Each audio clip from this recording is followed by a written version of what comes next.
예수님의 생활의 5가지를 제가 이제 모방하는 데서 이제 드디어 역사가 일어나기 시작한 것을 경험하게 됐습니다. 그래서 이제 주님한테 기도하면서 제가 이제 질문을 어떻게 해야 될까요? 그랬더니 이제부터는 바로 교회 그 다음에 바로 이야기를 하는 게 아니라 현재 사회상 생활에 하는 모든 사람들에게는 공통적인 문제가 있다. 그게 뭡니까?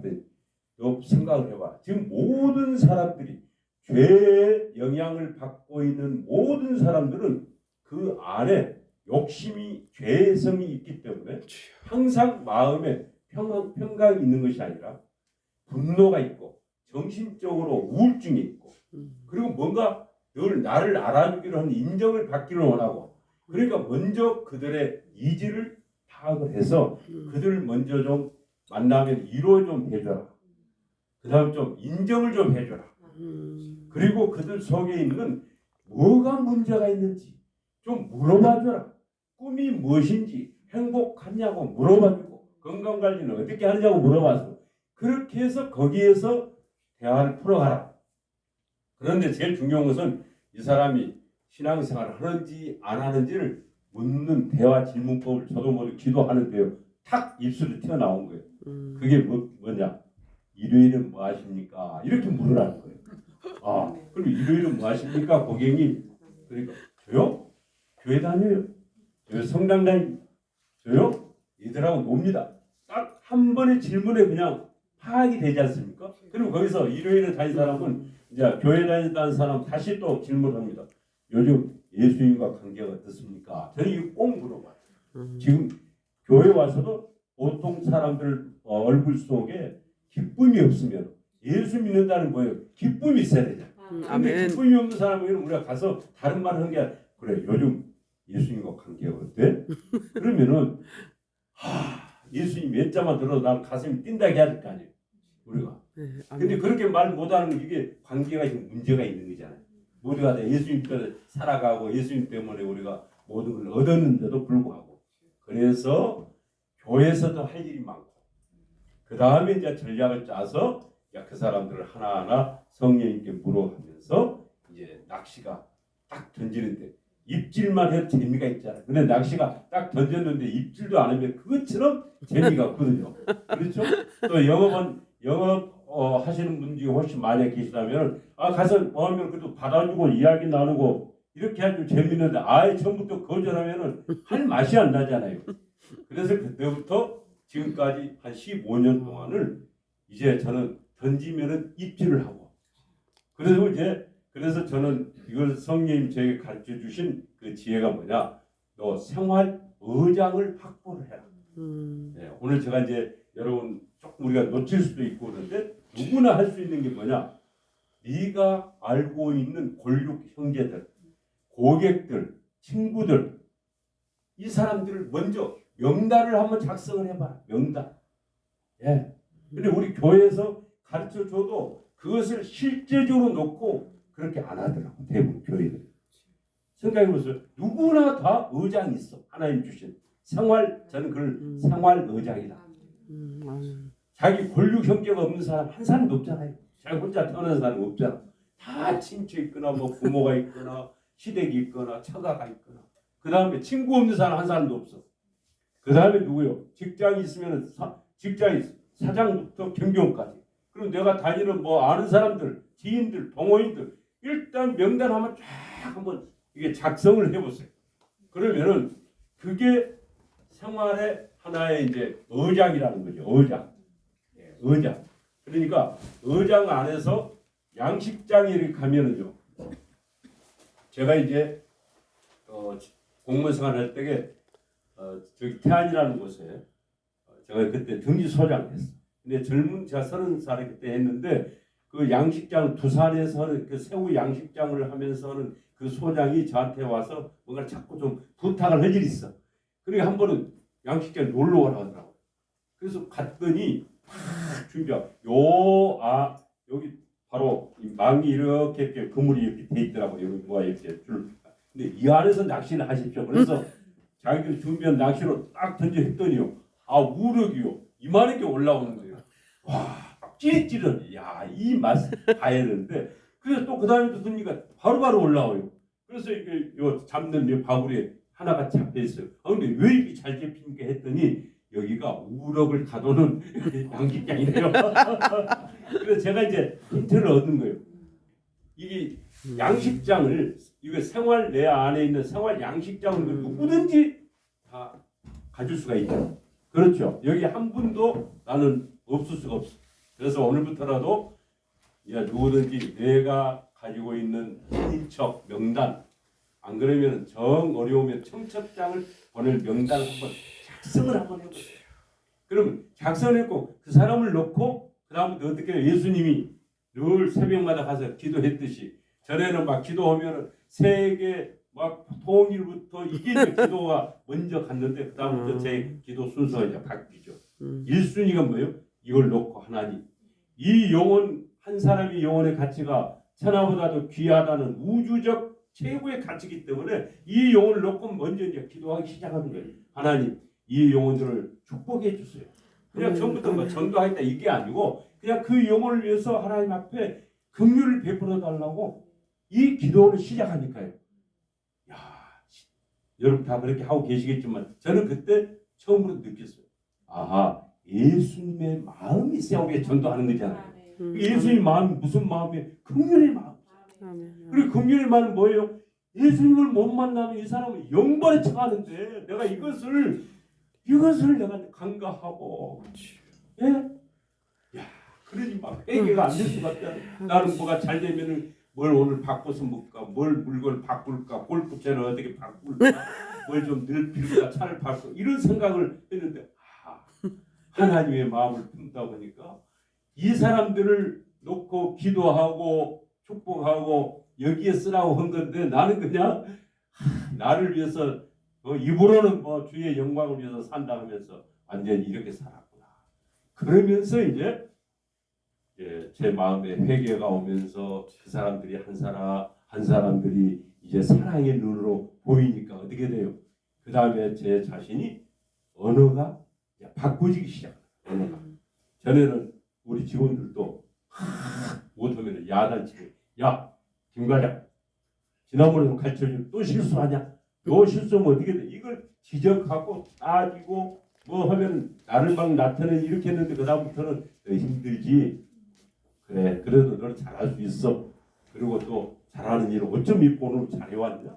칭찬해주고 인정해주고 야 그렇게 하면서 야 언어가 달라지고 그렇게 하면서 이제 어떻게 해요? 아하 우리 저 고경님 제가 이제 이 사람을 전도를 내가 예수님 만나도록 교회로 초청을 해야 되겠다 이런 생각이 들면은 전략을 성님 주시는 거예요.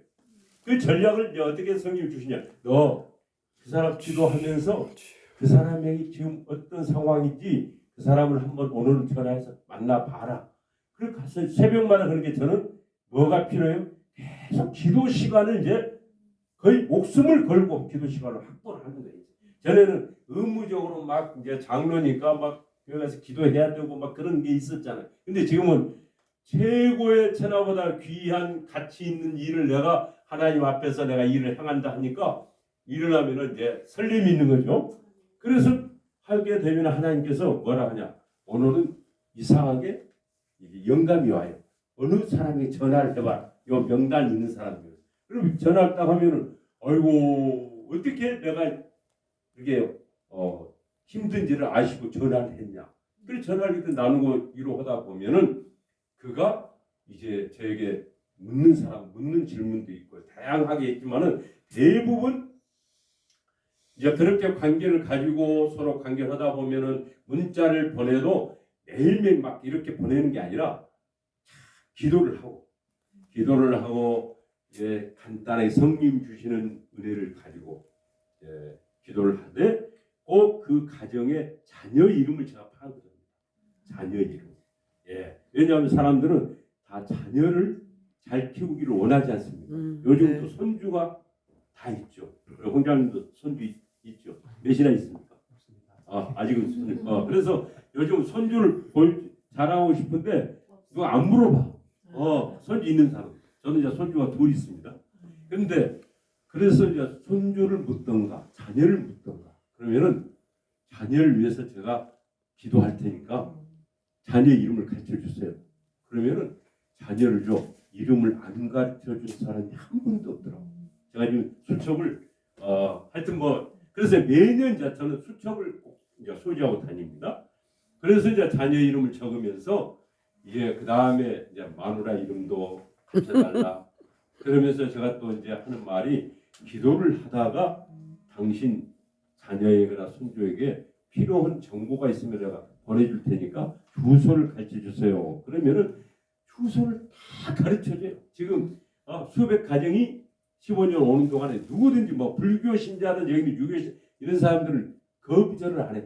자기 손자나 자녀가 잘 된다는 이 기도를 해준다니까. 그래서 이제 저는 그걸 적으면은 어떻게 합니까? 새벽마다 이제 나오면서 하나님 앞에 이름을 다 불러가면서 이제 그 가정을 놓고 기도하는데 이 한 가정을 나한테 맡겨 주셨다 하니까 막 이렇게 뿌듯한 이게 자긍심이 생기지 않습니까? 하나님이 나를 어여삐 여겨서 맡겨 주셨구나. 그래서 이것을 감사 표현을 어떻게 해야 되겠습니까? 그래서 제 믿음대로 아하 내가 조그만 일이 있어도 감사 헌금으로 표현하는데 그래서 저는 이제 제일 처음에 전 이름을 쓰고 감사 헌금에다가 그때 당시 감동이 오는 대로 그냥 해서 전 가족 이름을 올려놓고 단상에다 올리고 이제 그 다음부터 기도를 저는 이렇게 얼굴을 받쳐가면서 기도를 합니다. 하나님 이 가정을 저에게 붙여주셔서 감사합니다. 이 가정을 하나님 긍휼히 여겨주세요. 그래서 그 기도가 과거에 그냥 지나가는 기도가 아니라 이제 한번 딱 정하면 어떻게 해요? 이제 그 예수님이 말씀했던 방법대로 극성스럽게 기도를 해요. 왜? 밤낮 부르짖는 그 기도를 내가 어찌 안 들어줄 수가 있겠냐. 아멘. 그래서 제가 이제 거기에서 힌트를 얻어가지고 이게 전부 성경 말씀에서 힌트를 얻는 것을 적용을 해보니까 이게 능력이 나타나더라고요. 아멘. 그래서 어떻게 해요? 길가에 교회 문 나가고 하다 길 걸어가다가도 안산신을 향해서 축복기도 하고 이 도시에 있는 모든 어둠의 영들, 음란의 영들, 거짓의 영들, 불패의 영들은 떠나갈지어다 이렇게 이제 하고 그리고 또 걸어가면서 그 가정의 이름을 불러 수진이, 예진이, 우리 김아무개, 두 아무개 부인 이름을 다 불러서 그 가정 속에 있는 모든 어둠의 영들은 떠나갈지어다. 아멘. 또 어떻게 해요? 식사 밥 먹다가도 잠깐 그 사람 이름을 먼저 떠올리고 일하는 과정에서도 잠깐 차를 마시면 거기를 먼저 떠올려서 또 하나님께 기도하고 그러니까 하나님 보시기에 다니엘은 3번 기도는 능력이 나타나요. 저는 아무리 해도 제가 뭐 그런 영역이 되는 게 아니니까 제가 할 수 있는 것은 이것밖에 없더라고. 길거리 가다가도 그냥 가는 게 아니야. 그냥 그 이름 불러가면서 주님 긍휼히 여겨달라고. 그러니까 뭐가 없어져요? 잡념이 없어져요. 잡념이. 그러니까 그래서 그럼 어떻게 돼요? 성령이 현장에서 저에게 임재하는 것을 느껴. 아멘. 그러니까 기쁨이 나타나지 않을 수가 없는 거예요. 아멘. 그렇게 하고 사람을 딱 만나니까 그 사람들이 이상하게요. 그 선풍기도 하고 딱 만나죠. 그러면 앞전에는 바빠요. 왜 뭐 난 나중에 알아서 할게 막 이래 했던 사람들이 고분고분한 거 있어요. 한번 해보세요. 네, 일주일, 2주일 다 선풍기도 하고요. 집중적으로 성령이 저를 도구로 사용해서 감사합니다 하면서 딱 하는. 그래서 이제 했더니 그분들이 이제 성님도 한번 그래도 전 가족이 나오게 하는 것이 좋다. 한 사람도 나오기 힘든데 아니다. 인기가 좋으면은 내가 가르쳐 줄 테니까 너 그대로 해봐라. 그러니까 이 전도자는 어떻게 사는 삶이 뭐예요? 성령을 소멸치 말라는 말씀 있잖아요. 아멘. 그러니까 성령이 감동 주면 그대로 즉각 순종하는 게 이걸 잘해야 돼. 즉각 순종. 근데 성령이 그러죠. 너 전 가족이 나오는 전략을 딱 세워라 하는데 이상하게 성경을 또 이렇게 읽는데 요한복음 같은 거, 이제 누가복음 같은 것도 보면 제 입장이 뭐예요? 데오빌로 각하여. 누가복음에도 데오빌로 각하여. 고린도 교회 교인들이요. 빌립보 교회 교인. 이게 편지 쓰는 게 전에는 그냥 지나갔는데 이게 이상하게 확 이렇게 울림이 오는 거예요. 아하, 이 성경이 하나님이 우리에게 준 러브레터인데 예수님의 방법을 따라선다고 예수님의 방법이 우리에게 편지를 보냈듯이 나도 이 사람들에게 편지를 보내라는 거구나. 그래서 이제 편지를 보내니까 내 마음의 진실성을 전하면서 이것보다 좋은 방법이 없더라고. 근데 좀 처음에는 귀찮게도 생각이 됐어. 근데 이것이 딱 하면서 이제 편지를 나도 쓰자. 그래서 저는 일이 바쁘지만은 이제 이걸 이제 하기 시작을 했는데 그러면 어떻게 써야 되지? 처음에 하다가 이제 또 누구한테 물어요? 성령님께. 성령님은 계속 그러죠. 지혜가 부족하냐? 나한테 항상 물어라. 꾸짖지 않고 내가 후히 흔들어 주겠다는 말씀 있잖아요. 그 말씀을 믿고 계속 물어보는 거예요. 성령님 저 어떻게 써야 돼요? 그랬더니 성령님이 딱 이렇게 아이디어를 주시는 거예요. 존귀하신 우리 김 과장님 그러면서 자녀 이름 전 가족을 다 써. 수신자 한 사람을 쓰지 말고 전 가족이 읽도록 해야 되니까. 그래서 전 가족 다 이름 쓰되 앞에다가도 또 존귀한 이렇게 뭐 존경한다, 사랑한다 이 말이 좀 그렇잖아요. 그래서 존귀한 형제 이렇게 하면서 써있더니 쓰면서 제가 우리 존귀한 김 과장님 앞으로 나는 당신을 형제라고 부르고 싶습니다. 3일 전에 우리의 만남은 우연이 아닙니다. 3일 전에 당신 자녀들 위해서 기도하겠다고 5가지 기도 제목을 제가 거기다 적습니다. 당신 자녀들이 꿈꾸는 자녀가 되기를 제가 기도하겠습니다. 여러분 자녀들이 꿈이 있어야 되잖아요. 그렇죠? 네, 제가 우리 자녀들 그렇게 한번 키워봤어요. 그런데 검증을 한 거예요. 제가 꿈꾸는 자녀 그리고 꿈수저를 물려줘야지 금수저를 물려주려고 애쓰지 마십시오.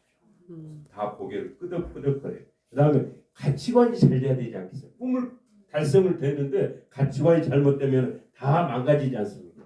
고개를 끄덕거려요. 그래서 제가 꿈꾸는 자녀가 되도록 다른 가치관을 갖도록 그 다음에 좋은 친구와 좋은 스승과 믿음의 배우자를 만나기를 만남의 복을 받기를 제가 위해서 새벽마다 기도하고 있습니다. 아멘. 그래 당신 가정은 이제 행복시대에 진입했습니다. 이렇게 해서 편지를 딱 써서 이 편지를 컴퓨터로 써야 될까요? 손편지로 써야 될까요? 손으로. 네. 이 성경이 다 손편지에 쓴 편지죠. 그래서 가능 그렇게 해서 딱 보냈더니요.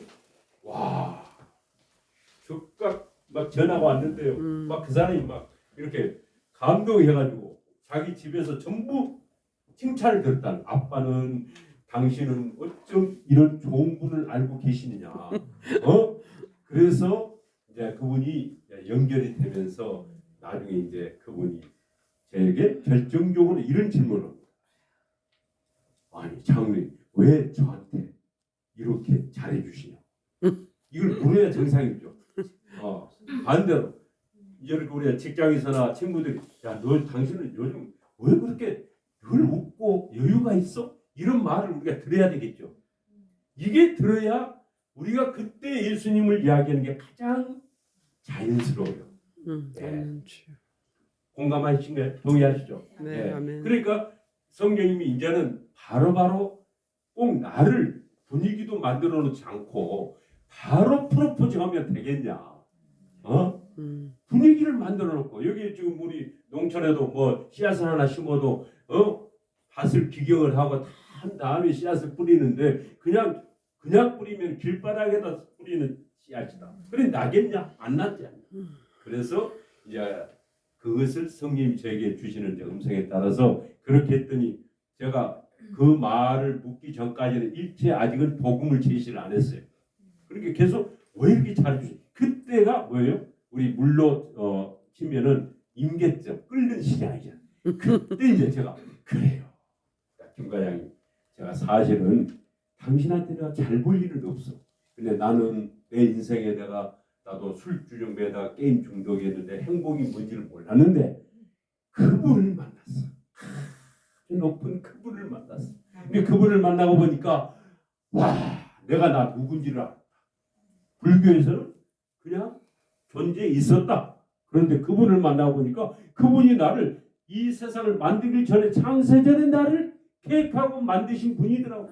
그래서 나는 어디로 가는지를 내가 알아. 당신은 아냐? 나는 알고 있어. 왜? 설계도를 보고 나는 확실히 그걸 믿고. 그래도 그분을 만나보니까 내가 죄가 뭔지를 알았다. 죄가. 당신은 그냥 현재 실정법으로 CCTV 안 걸리고 뭐 아르바이트 하면은 아르바이트 제시하면은 죄가 안 돼서 뭐 형법상 문제 안 되면은 그렇게 생각하지. 그런데 그분을 만나고 보니까 내가 누군가를 시기하고 질투하고 어떤 예쁜 여자를 봤을 때 알고 내가 데이트 한번 할까 이 마음 먹은 것까지도 다 잘못된다는 사실을 내가 알았다. 죄가 무엇인지를 내가 알았다. 인생의 의미를 어떻게 살아야 내가 행복하게 산다는 걸 내가 알았다. 그래서 그분을 만나게 하기 위해서 내가 이렇게 지금 당신한테 내가 편지도 보내고 당신을 만나기도 하는데 그분이 나에게 이야기를 했다. 당신은 너무너무 소중한 사람이기 때문에 잘 네가 접대해야 된다. 그래서 자 이렇게 했는데 이게 너무 서운하더라도 좀 이해를 해주세요. 이렇게 하면서 이제 그렇게 하면은 어떤 사람도 그 자리에서 놔두세요 한 사람도 한 번도 못 들었어요.